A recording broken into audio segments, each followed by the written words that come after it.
नमस्कार मु आपण मानक स्वागत करुच्ची मो यूट्यूब चैनल कुक विथ लिजुन को रथ यात्रा आसूची मु आपण मानक गोटे मिठा आइटम देखाइबा पई चाहूची मु आपण मानक आज खीरी प्रस्तुत करके देखेबी से खीरी करबा पई कोन कोन आवश्यक सामग्री आसंतु देखिबा चाउल चीनी क्षीर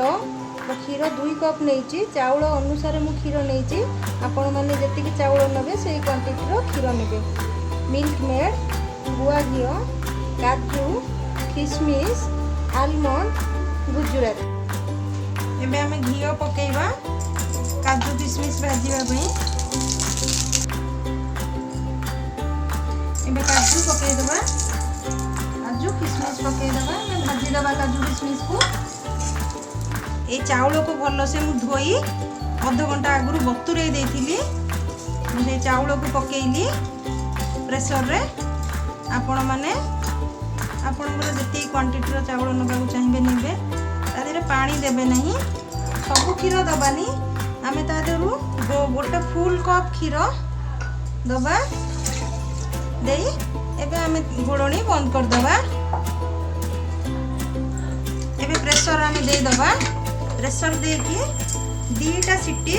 दबा पई आमे वेट करबा एबे प्रेशर 2टा सीटी दे सरलानी आमे ता खोलिबा देखंतु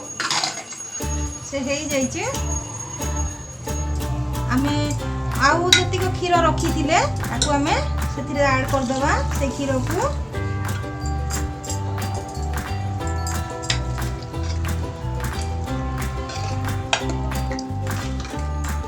देखंतु भल से क्षीर ढालिकी आमे जति अवशिष्ट क्षीर थला ढालिकी ताको भल से गोळई दबा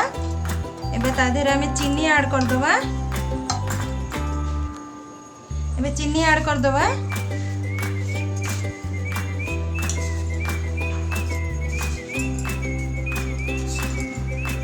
हे जाई छी ए काजू किशमिश के आमे सेथिरे पकेइ दबा ए गुजराती गुंड करथिला सेथिरे पकेइ दबा मिल्क मेड से ढाली दबा मिल्क मेड आपण जति खीरी चावल नेबे से क्वांटिटी अनुसार मिल्क मेड नेबे मिल्क मेड देले खीरीटा बहुत टेस्ट लगे